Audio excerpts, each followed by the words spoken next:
Raw start. Let's go. Raw start. I was gonna say people are gonna press play and be like, What's happening? It's just silent. They're gonna start. If they're in the car, they're gonna twist the dial and be like, "What's happening? What's happening?" The beginning, and then they're gonna get smacked with the clap. Well, pause. Oh my god. The BG perform clap. But now yes, exactly. Gonna get smacked with the clap, but our clap. Should probably just start this one over. But welcome back to the Standard, the new podcast with my co-host, Coach Jerry Hayes. I am Coach Brandon Gallagher. Thank you for tuning in once again. We obviously have rebranded a bit with the podcast, and we are diving into standards of coaching that I believe are really important to talk about. Today, we're going to be talking about leaving your shit at the door. And there's a lot of cool things we're going to be talking about there. We're going to be diving into some ideas, because I think as a coach, we have to realize the position we're in when we're leading people inside of fitness, right? And I think it's really hard for some people to deal with a lot of their personal issues. But as a coach, we kind of have to take that oath to say, like, when I'm coaching, I'm there fully 100% as much as you can be. So today we're going to dive into that. But first, I want to talk about how I just got a new car. Right? It's not a new car. It's new to me car. The faux runner, right? Faux and obviously this is completely off topic, but I have a CD player in my car. Nice. Same. And I've been diving back into old CDs. And it's been... You get Daughtry in there? What do we got? I don't have a Daughtry CD, but I'm going to be looking for some. I got NSYNC. I got Backstreet Boys. Nice. I got the Tarzan soundtrack. First of all, if you ever play that, just be prepared to watch me cry. Yeah, I know. I've watched you cry with that song before. Lion King soundtrack. I got... what else do I have in there? There's an Avril Lavigne CD. There was Eminem's Bro, you're just Encore. listening to Radio Disney. I love it. Yeah. This is great, dude. Eminem's Encore. What's the other big one that I really enjoyed?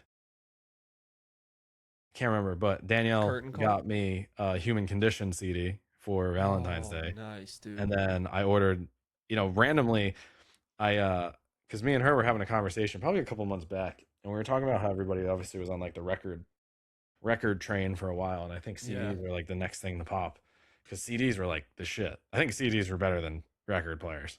Like, I just think CDs are awesome. Like, literally, like, everybody used to have the CD player, or used to have like the little boombox one that my grandma used to have. I don't know if you remember that thing. I used to have a little, like, a CD, well, not the original Walkman. I had one of those with the tape too, but then I had a CD one that would always skip every time you had a bus. Yeah. Bump. Yeah, that's what I would have as well. Yeah. There's a bunch of CDs now that I think about it. I remember I used to have this CD player with Usher, his Confessions. Hell yeah. Banging. I actually remember listening to that CD when I was coming down to Rochester one time to hang out with you. I believe it. I remember specifically listening to that entire album on the way down to Rochester. We probably listened to it more when we were there. Probably. Yeah, I don't know. But been really enjoying the CD game. So I'm always looking for new CDs now, and old CDs now for my car. But it's just fun. Like, I just think I just didn't realize how much I hate hooking up my phone to my car. Mm-hmm. And like having that, I didn't even intentionally buy this car for the CD player. It's a 2018 4Runner, but the car is sick, first off, and second, just having that CD player indirectly made it like an awesome, even more of an awesome purchase outside of the car. Have you not had a CD player in a while? I mean, like, I haven't had a CD player since, I mean, I don't know if I can't remember if my Rogue had it before, which I don't think it did. Yeah. So that was probably like 8 years of driving that I haven't had a CD player. That's nuts. See, because I got my car. I have that 2014 Impala. Yeah, 2014. I think my car, my Rogue before my Sentra. You had a 2017. I think it was 2018. Okay, I know it was newer, and you had Apple CarPlay in it, so that was huge. They probably didn't even put a CD player in it because they were like, "Who's going to use that?" I can't remember. I don't think it had, because I don't think Annalisa has one. My sister, I don't think she has. I'll have to ask her. I don't think she has a CD player, but yeah, I enjoy it. I love it. If you want to go all out, you got to get one of those big binders with all those CD slots. So I have this little one. It's like a silver little like book Yeah. that's got the little Flip it carrying hook open. on it, so I can Heck flip yeah. through it. But we used to have in my mom's car, we used to have that big CD book, so I might have to just grab one of those and plop it in the back seat, you know. Just But makes you want to get start up smoking cigarettes with. Do you have one of those fucking? Do you have one of those cigarette lighters in there? Dude, do you remember cars used to have ashtrays? yeah, yeah, that was when Crazy, America dude. was great. When everyone was smoking in front of their children. It was awesome. Literally. But I Oh my bring that god, so up funny. because it has been something that's made me very happy. And it's been Yeah. very nice to go to sessions in the morning and not have to rely on like hooking my phone up to play music. Yeah. It's just like there's a CD in there and it just plays as soon as the car starts. So I Yeah. love it. And I think it nicely segues into what we're going to talk about today, because I think leaving your shit at the door as a coach is one of like the main standards of a coach, right? And one that I think gets oftentimes gets overlooked because it's not always an easy thing to do, talk about, think about, that sort of thing. Because I think as coaches, you know, we have to understand in our profession, we don't get a lot of time with people. I know it seems like we do, right? And in the Mhm. grand scheme of things, it's like, yeah, I worked with this person for a year. I worked with this person for 6 months, whatever it might be. But in that time, in its entirety, you're probably working with that person for like a third of the total time that you're actually with that person, Yeah. right? And you have to try to make a change in their life. And I think the biggest way to do that, and I think this goes in any aspect of life, the biggest way to like build a better relationship, that sort of thing, is just to be there and like Mhm. be focused. And it's really hard all the time, and I struggle with this a lot. But in my sessions, because I really enjoy my work, and I've kind of made this switch inside of my work, is I tune everything out and I just focus on the person in front of me. And I think that's really helped me a lot. And I've gotten a lot better at this over the years, because I think one of the main points for me that comes to mind is that like as our responsibility as a coach, it's our responsibility to like, as soon as we walk through that door in whatever capacity, like we got to leave that stuff behind us, right? And it's a metaphor, obviously, or it's not literal. We have to leave stuff behind us, but like when that session starts, when we walk through the door, whatever it is, whatever that point is for you, you kind of have to make a commitment with yourself that like once you're past that point, it's done. There's no thinking about it. There's no worrying about it, because that's when it starts to pour over into the session. So Yeah. I think our goal, right? And we've talked about this in the past, but I think in our mind, like our mission is to influence the highest standard of coaching, right? And to do that, we have to give each client like the best hour of their day when they're with Mhm. us, as best as we can make it in that time. And I've had sessions where I've definitely let shit pour over. I've had sessions where I've taken personal things into the session, or things that are going on outside of that, and kind of like let it boil over into this, and it's not good, right? And I Mhm. say this because I've done it from experience.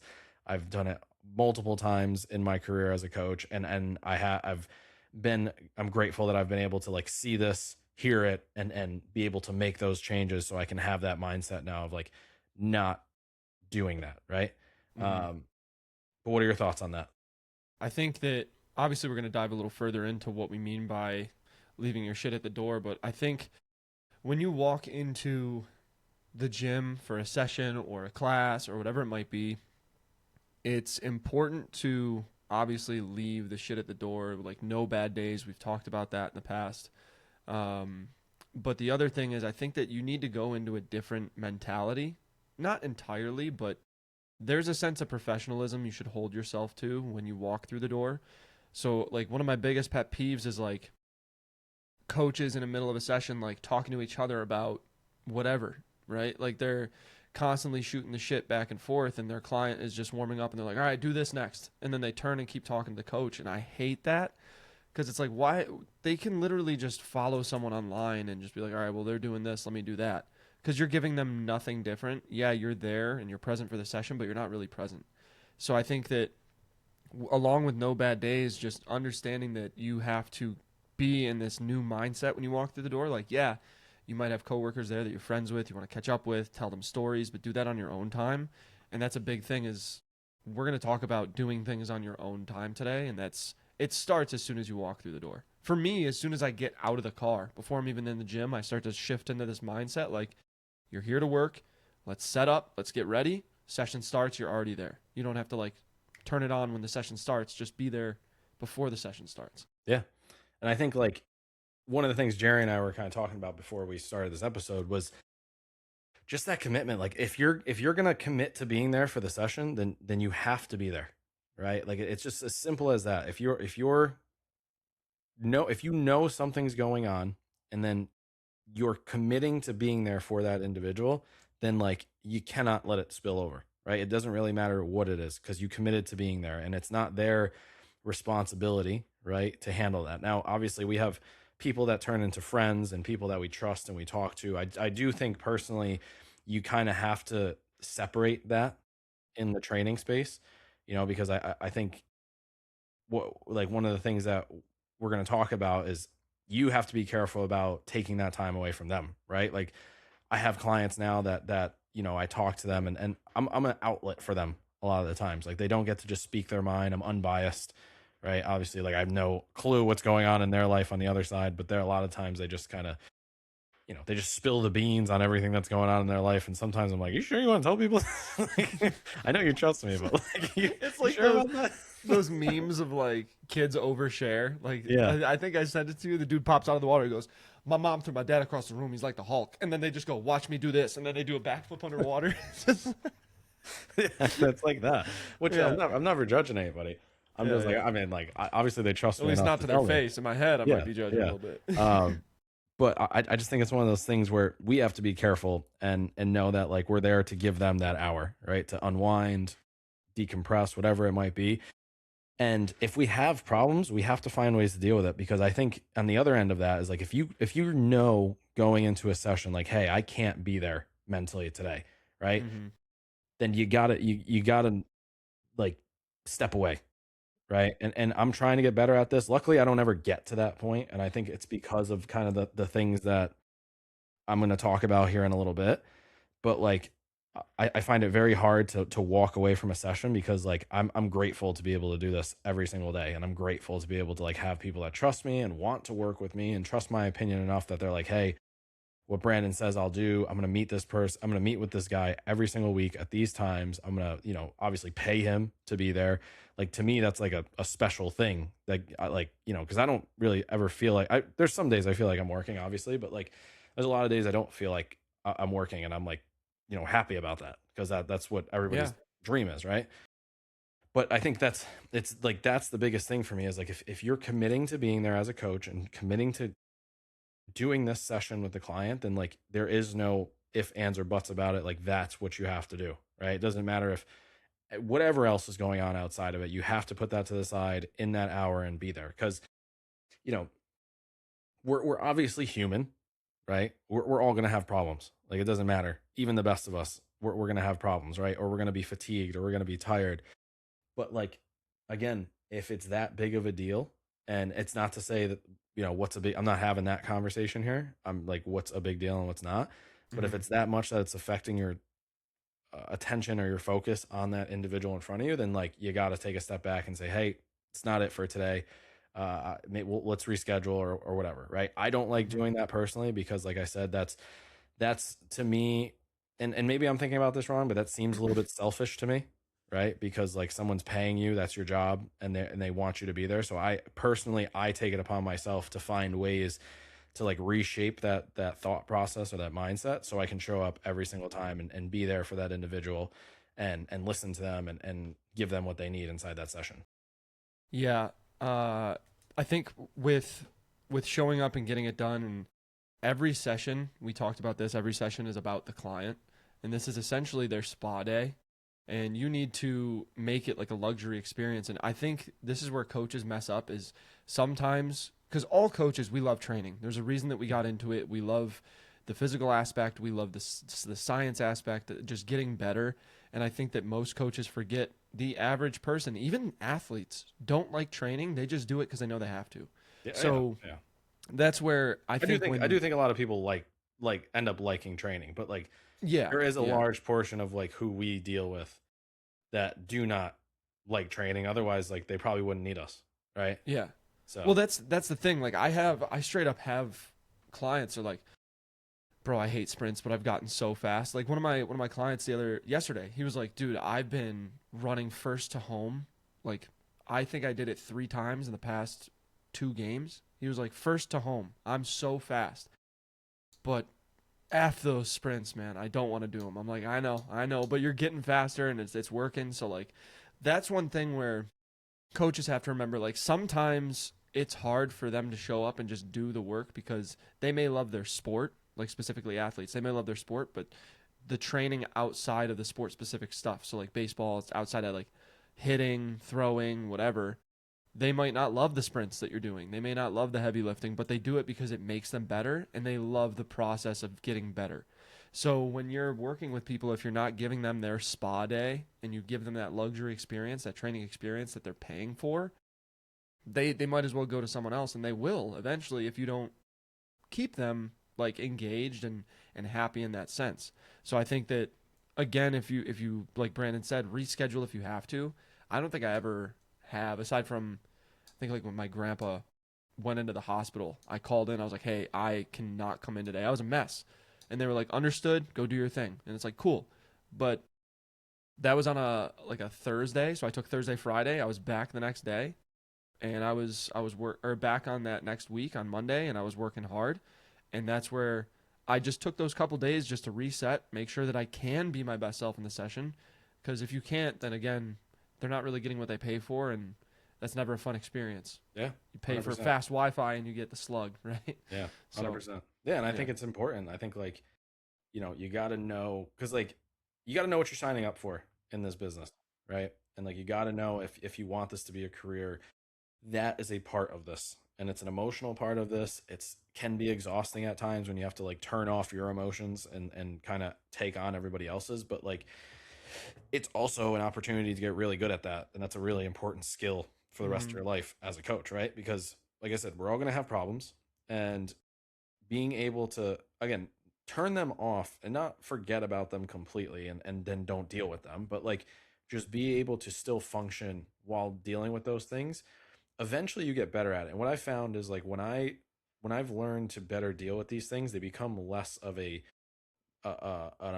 big problem in my life when I spend less energy on them, right? When I find ways to be like, hey, listen, like if this was that big of a deal, then like, I don't feel like I would be able to continue to go, right? Mm-hmm. And again, some people deal with things differently, but I look at some of these issues as like I still get to do what I love, right? I'm still healthy. I still can move. I'm not like, bedridden or anything. So like for me, this can't be that big of an issue at the end of the day that at least couldn't be solved by just taking a breath in working my way through it, right? I also am very faithful in my life that like everything always works out for me, right? Mm-hmm. And I think that's a big piece of me as well moving through this stuff. And at the end of the day, it's like as a coach, as a trainer, if I put my best foot forward for the other person and I serve someone else, I'm gonna get that same thing in return in some capacity in another place in my life, right? So I think the way I kind of look at this is the question is, obviously leave your shit at the door, but like how do you leave your shit at the door? Like what are some tactics you can use? What are some things as a coach that you can actually sit down and say like I want to leave my shit at the door, but I struggle with it, right? Um, and I think part of it is like, and me and Jerry were talking about this before as well. One of my favorite moments from Conor McGregor's like rise to the top. He had a press conference with Jose Aldo, and the announcer was like, "So what did he say to you that like made you think that this and blah blah blah?" He goes, this is not a therapy session. He's like, and he turns, it's so funny. And the guy was like, oh, you're right. And Dana starts laughing. It was so funny. But like, I love it. I think of it in that way because I think oftentimes as people, we want to like express our problems because we want someone to have an ear to hear it, Mm-hmm. right? Because it feels better once you talk about things and you get it off your chest. But I think as coaches, we have to be really good at delaying that and not putting it on our clients, right? Because our people are there. And I've had situations where I've had talks with people and it just sometimes it just naturally happens. Like you're in conversation and you start talking, right? But Yeah. stepping into that conversation and then kind of like letting loose on them from your end is a really like, you know, in my opinion, like bad trait on a coach. Because Yeah. one, I think whether you have problems or not, like they're there to trust you and be led by you, right? And I Mm-hmm. do think no matter what, you should, as a coach, you should be good at dealing with those situations if you're going to be helping someone get better in their life. Because it does, again, fitness isn't just a reps and set sort of thing. Like, it's a lifestyle thing. So if it's like Yeah. you can't handle anything outside of the gym, right? Then it's like, well, should I listen to this person? Should I be trusting this person? You know, is what they're saying actually going to help me, right? And I think it's a really important thing. And it's not to say like, you know, don't talk because you're going to like talk yourself into a hole. But I think most of the time as a coach, you just should just listen, get really good at listening, right? Because Yeah. the biggest thing you get from listening is you're going to hear exactly what they need, what they want, what they're struggling with, and you can help them. And that's what we're there Mm-hmm. for, right? And then if you guys want to hang out after and go do your thing after that and talk, that's totally on you. And you can have those conversations and be friends or whatever. But for me, when I'm in that moment in the gym, like, I'm trainer Brandon, right? Mm-hmm. And Yeah. that's something I've had to really get good at because, you know, whether you train family, you train significant others, you train good friends, like, it's a different version of me, right? And there's pieces of me that still go into coaching, and there's pieces of me that are always going to be there, whether it's I joke around or I say something sarcastic or whatever it might be. But there's also that piece of me, like, this is my job, this is my career, and I'm going to treat it as such. So I'm not going to be that same person or talk in some of these ways, right? So I want to talk a little bit about how we can rewire the thought and how we can kind of deal with it a little bit better. But Jerry, like, what do you think on that end? Is there anything you want to add to that before we dive into that part? I think that really that caps the point that we made earlier where you're kind of putting on a different hat. Like as you're walking into the gym, you're becoming that different person. Mm-hmm. More professional side, obviously, but like you can still be yourself, obviously. Like I joke around with my clients all the time. Like we'll laugh in between sets. It's good. It's fine. That's the But funniest conversation the others. My client Jim. me- So my client Jim, uh, he owns a Subaru. yeah, His wife owns a Subaru, and me and one of the other coaches at the gym, Lenny, she's been there forever, and we joked with him. We were like, "Oh, Subarus are like lesbian cars," yeah, and we told him that for a long time, and he like didn't get it. And the other day I was talking about it. He's like, I didn't know that was a joke about the Subaru. And he was, I was like talking about the conversation. I'm just saying that because like that's like I yeah, joke yeah, around in the training too. Like that's yeah, how I yeah, am. I'll make jokes. I talk about it. But then when it comes down to have like serious conversation, he knows I'm there to like have yeah, those serious conversations, and I listen, and I'm there, and I'm always gonna be there to hear those things and like guide him along that path forward, right? So I told him, yeah. don't buy another Subaru. Here, biggest piece of advice you could have is just don't buy another Subaru. No, dude, I had a client yesterday. He asked me, he goes, "What's the most illegal thing you've ever done?" And I was like, "What?"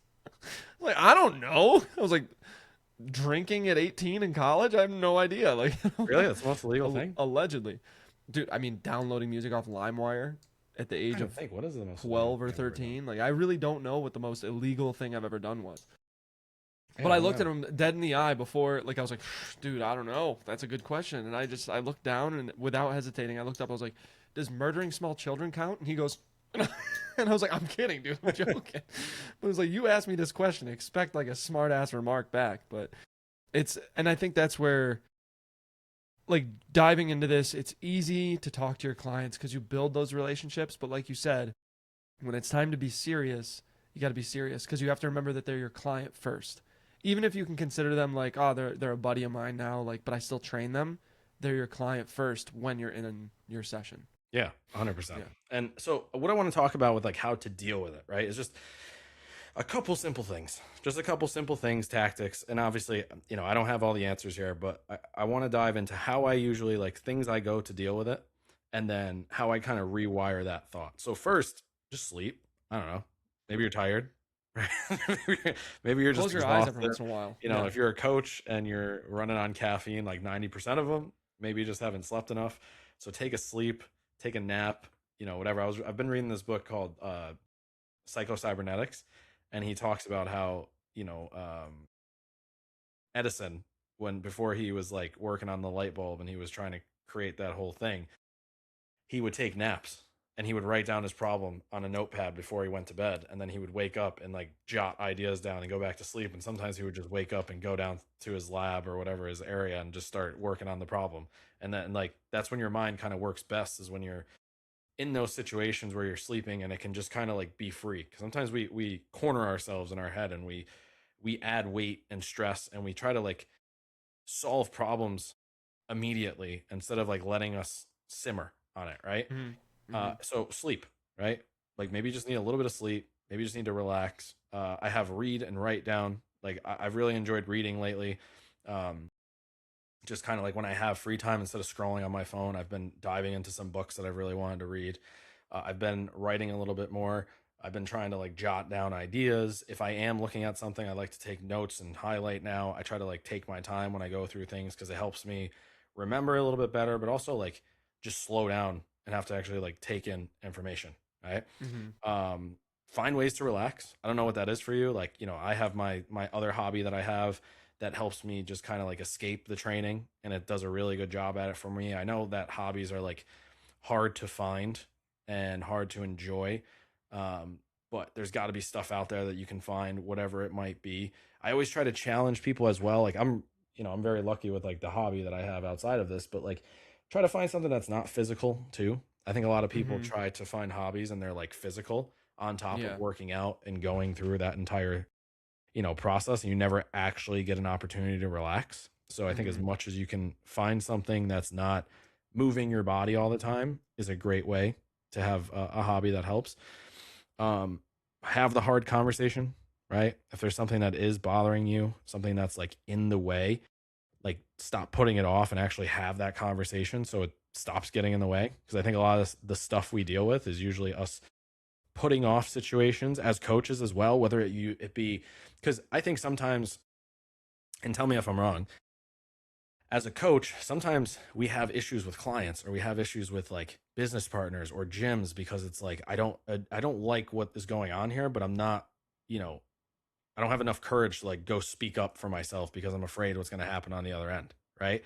And I understand that. I understand where that comes from, but I also think like having that conversation and stepping up for yourself, whether it be because you're not happy with what a client's doing, a boss, a coworker, whatever it is, go have that conversation, because otherwise it's going to start taking away from your sessions and it's going to start affecting your job or affecting the workplace, right? And then the last piece is just like, and this might ruffle some feathers, but like just don't be selfish, honestly. Yeah. Like at the end of the day, like your problems, you have problems, everybody's got problems. Like, don't be selfish and make yourself the center of attention.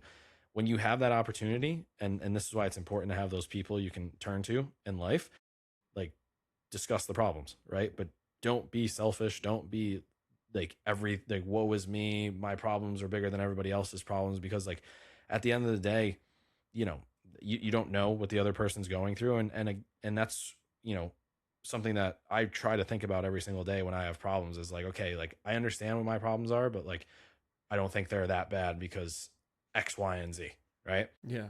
But what are some things you use to deal with, I guess, problems, or when you do have those things in your mind? Well, I think like journaling is one of those things, like just to like, one, you get ideas out. It seems like even if you're not having problems, going through and just jotting things down to get the clutter out of your head, there's less that you're juggling and more clarity that comes through after you just write things down. So even if you, sometimes I'll feel overwhelmed and I'm stressed and I'm like, what is causing this problem? And I'll just start writing things down. And then I realize it's like, oh, these aren't problems. It's just stuff that I got to do today. And it just seems like it's a lot weighing on me because I have trouble like juggling things in my head. I have no organization. The ADD is just not helping with it. So every time I write it down, it helps me out. If there are problems, I'll write it down. I'll call you. That's a big thing. I'll call you, Bree. I'll talk to Nat. Just having people you can talk to that, again, it just doesn't interrupt that professional vibe that you're trying to get across. And then obviously hobbies are huge. Like for me, I have my motorcycle, and that was one of those things that like if I ever feel like jotting things down didn't help and like talking things out didn't help, sometimes I just need to do something that makes me feel free. I'll hop on the bike, I'll go for a ride, I come home and I feel fresh. Even down to like I changed the bike battery. That was probably the manliest thing I've ever done. besides grow facial hair, was change the battery in my bike this weekend. So that was awesome. Yeah, that was like a self accomplishment. I learned something new. I did it on my own, and that, like, trying to do challenging things that you haven't done before and getting these little senses of accomplishment will help to like ease stress as well. So obviously jot things down, talk to people, find a hobby that you really enjoy, find something that's stress free. Sometimes I'll play God of War, like hop onto a game for like an hour, just chill. Reading's a huge one, obviously, like whether it's books, research papers, if you're like a nerd a little bit, which sometimes I'll just dive into like the newest research in nutrition and just see what's up, and in fitness. But always finding something, cook a nice meal, find a nice hobby, treat yourself to some fun times, because as a coach, a lot of the time we do put others first. If you're doing it right, like Brandon said, don't be selfish. If you're doing that, sometimes you could feel like, where's my me time? Where, like, what am I doing for me to make myself better? And the more you treat yourself and do things for you, the less you feel like you're going to dump it on people. So the easier it'll be to have that professional mindset as a coach. Yeah, 100%. Yeah. I think one of the things that helps me, like, overall is just like rewiring some of those thoughts, right? Yeah. And like I want to go over a couple of things that I always tell myself in these situations of like actually coaching people, because I think if you're going into a session with the mindset of like, ugh, I have to go to this session, right? Yeah. Money is money. Everybody needs to make it, and sometimes you have those, but like, don't put yourself in a position where like you're dreading going into something, right? Mm-hmm. Yeah.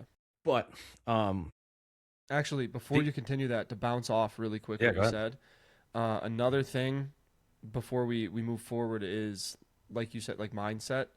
So one of my favorite quotes by Robert Downey Jr. is, worrying is like praying for something that you don't want to happen. Mm-hmm. You're just giving it all this energy. You're almost like manifesting it. Like you said earlier, like have a positive mindset and just everything's going to work out. Taking that mindset and learning how to be that way changed my life entirely, because I was always someone who worried way too much growing up, like even into my early mid 20s, and it didn't happen until I was like in my later 20s that I was starting to kind of calm down and realize, like, dude, everything's in your control. The more you freak out, the more things are going to get chaotic and seem chaotic. So mindset is literally everything. Yeah, it's important. I mean, like, and I try, because like sometimes people talk to me that I don't worry enough. And I just don't think that's true. I just think like I worry when the time's necessary, and I try to put the energy toward it when it matters. Right. Because like if I think about half of the problems that I could be thinking about, I'd be exhausted and I wouldn't be able to do any of this. Right. Because I'm running my own business, 2 businesses that I run, doing the podcast, having clients, managing them, making sure they're taken care of, having a relationship, having like all of that. Like, and there's a lot of things that could go wrong, and literally a million all of those, things you could worry about. Yeah. And like, if I could sit here and think about every single problem, by the end of the day, it'd be 10 o'clock and I'd be like, all right, well, time to go to bed. And then you do it again. Right. But I think for me, that it's like when the problem comes in front of me, that's when I deal with it. Right. And until that point, I do my best to not think about it. And sometimes that makes me forget everything that's not right in front of me. But at least it helps me forget some of those problems. It makes me feel better. That's why we write things down. I do think there's a piece of like delusion in that makes you confident enough to like continue to push forward, because we're all going to have problems, right? But sometimes that delusion helps you kind of like just separate yourself from those issues, right? But again, so rewinding the thought, right? Be grateful for the client. Like, you have someone there that is waiting on you, excited to see you, like looking forward to feeling better, and it's because of you, right? And like that is a huge piece that I think people don't think about enough, is that like someone's investing their money into you to help them get better, right? Mm-hmm. And I think that, like, if you're a coach and you've never actually sat down and thought about that, if you have a full book of clients or you have one client, like, it starts with one, first off, and 2, like, that's someone who actually trusts you enough to say, hey, I like being around this person. I want to pay this person to be around me and help me with my goals. Like, that's awesome, right? So I think that's one thing that I always try to rewire my thought if I'm ever having a bad day or feeling like, all right, like, having that mindset, which is very rare, of like, should I do this session, right? Mm-hmm. Number 2 is like, again, they're there because they trust you, right? And like, not fake it, right? But I do think like if you're not actually taking care of yourself, or you're not handling the things in your life, or you're not doing the things that you need to be doing, people see through that, right? And Mm-hmm. your advice becomes very, transparent. It doesn't work. They don't get the results that they need, that sort of thing. Mm-hmm. But I think when you're honest about that, like they trust you and they show up and things get better that way. But you have to do that work yourself, right? So if you're grateful for that client and you realize they're there because they trust you, then like you're gonna have fun in those sessions and you're gonna get what you need from it, right? And then my Yeah. last piece is that I want you to take a second and really just kind of like sit and think about the people that you train, right? And they're in the position in their life for whatever one reason or another, but like put yourself in their shoes for a second and realize that like you might be the only thing they look forward to that day, Yeah. right? And For like real. and whether they do or not, which most of the people that I train, and not to like pat myself on the back, but a lot of people tell me that they're like, I like you make the day better when I come work out with you. Like You're like, I after I see needed you, the this. rest of my day is better. Whether it be because it's just like, again, they can talk to me and I can joke around with them, or they can say things and I don't have to like worry about me being offended or saying anything. It's just like I know when I go in here, I get to work out, I get to get a sweat in, I get to have fun, be myself, and then that's it, right? There's no pressure. I'm not trying to be some like dictator tyrant being like, you have to do it my way, blah blah blah. Like I just want someone to come in, have fun, enjoy the process, and then want to do it again, right? While Mm-hmm. also getting the Yeah. results that they want. And I think those three things really just make it so easy for me to be like, well, if I have a problem, I'll deal with it when it comes, because like I have someone who trusts me and believes in me and is like relying on me to be there for them. Mm-hmm. And I think that's like a responsibility as an adult. And this is something that like I've realized has helped me a ton in my life, is when I stopped being so like, again, quote unquote, selfish about my own things going on, and I was showing up for other people, not in a way that's like detrimental to me, right? But just being of service to other people, it fulfills you, right? Like there's Yeah. nothing better than having someone, I had a client yesterday who was telling me that um, everything that's they've kind of just really been having great moments in their life recently. And I told them, I was like, well, you look like you're 20 again. And he goes, oh, well, 20 was like a terrible time for me. It was maybe I was like, oh, maybe your 30s. He goes, no, 30s were pretty bad too. And I was like, 40s? And he's honestly, this last 10 years has been like, or these last couple years have been like some of the best years of my life, like physically, mentally, Yeah. emotionally. I was like, all right. And he's like, I don't want you to get to your head, but a lot of it's because of you. And I was like, Shouldn't have dang, told me okay. that. Yeah. My head just went, Yeah. no, but seriously, Mega but like, mind. I Yeah. say that because you never really know like the impact you have on somebody, because sometimes they don't voice it like that. Like you're not going to directly voice it, but like when you see them getting better, getting excited, having fun, working out, improving points of their life, like that is such an important piece of this process that like if trainers actually sat down and thought about it, you would never like, how would you ever need energy again to like show up, right? Like how could you never find a way to be like, okay, no, I'm going to be there, right? Even if it's, a situation where again, it's someone who's not the best client or the most fun to be around, like you are making a difference in their life. And I just think it's so important to rewire that thought, because it helps you get over that, that negative mindset. And really, and that's what helps me leave my shit at the door, because like all my problems don't matter. And not because they don't matter to that person, but like in that moment, they don't matter because that person is there for me, trusting in me and trying to get better in their life. And again, I just want to end it by saying this doesn't mean don't solve your problems, right? Yeah. Yeah. But like just have that rewiring of your brain so you can come back around and understand that like it's not that deep, and you will solve it. And if you have faith, like everything's going to work out for you the way that it's supposed to. And I really think that's it. And that's all you need to think about as a coach. Yeah, I think that if you're in this industry and if you're anything like Brandon and I, like you obviously love fitness. We Mhm. all love fitness. We're in the industry for that reason. But the other thing is Brandon and I are very alike in that we love helping people. Like you know how Pennywise feeds off of fear of children? I feel like we just feed off of like seeing other people become successful and happy, and it feels good in our heart. Like it provides warmth, happiness for us. Seeing other people do well around you just feels good. And if you're in it for the right reason, it's almost impossible not to leave your shit at the door. If you're going in and you're like, dude, this person's grown so much since I've worked with them. They gotten faster, stronger. They've gotten healthier. They're not in pain. Whatever it is, whatever their goal is, helping them should be your main objective. And if you're like Brandon and I, you hear the fitness Pennywise. You just become like, what's the word? Invigorated, like by the fact that they're becoming better. And it just, again, it's really easy to leave your shit at the door if you have that mindset. Yeah. So yeah, I just think it's so important as a coach. I really think this is one of the most important standards that I'm going to talk about, and that we're going to kind of like discuss on the standard, the podcast.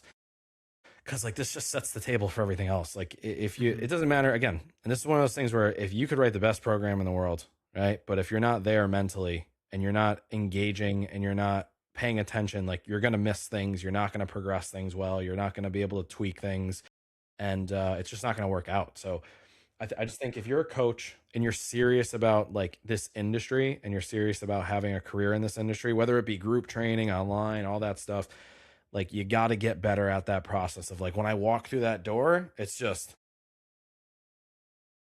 Dude, that looked perfect. The way down. You started a little early, but the first one was. I don't know how you did it. It was literally perfect. Perfect. Yeah. It's just a different person though. Like you have to leave that, and you have to become coach, insert name here.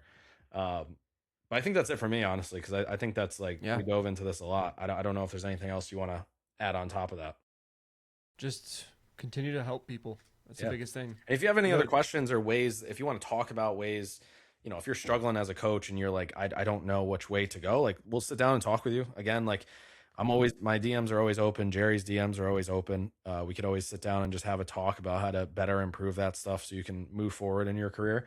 And as always, if you guys are interested in implementing the highest standards in your training and you want to work with myself or Jerry, just click the link in my bio or reach out to myself at bgperform_ or at Coach Jerry Hayes and reach out to us, and we'll be happy to set up a call and just kind of get you going on whether it's training, coaching, whatever it might be. And outside of that, if you are a coach who's also looking to join a community of like-minded coaches, we have the Coach Connect, and I'm announcing this here for the first time. We're going to have our first the Coach or Be Coached in-person event for anybody and everybody who's a coach across the entire world, whoever wants to come. September 19th at 10 a.m. We're working on some details, Mike and myself, at On the Move Fitness in Clifton Park here in New York. So if you are interested in coming by, we're going to have some food. We're going to have some talks. We're going to have a bunch of coaches there, dive into some, things that we think are important. We're going to talk about the Coach Connect. If you're interested in that, we have an intake form for you to fill out and an application to fill out, just so we know, who you are, what you're dealing with, that sort of thing. But I'm really looking forward to that because that's going to be fun. And then if you are in the Colorado area and you want to go see my dog, Coach Jerry Hayes, go see the man himself at Kula Sports Performance. And anything you want to throw in there?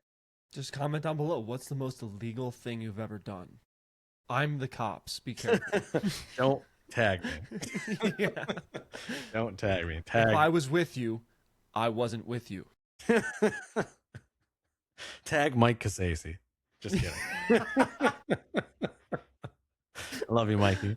Love you, Mikey. He's gonna be happy when he I appreciate you guys as always, and we will see you guys next time. Peace.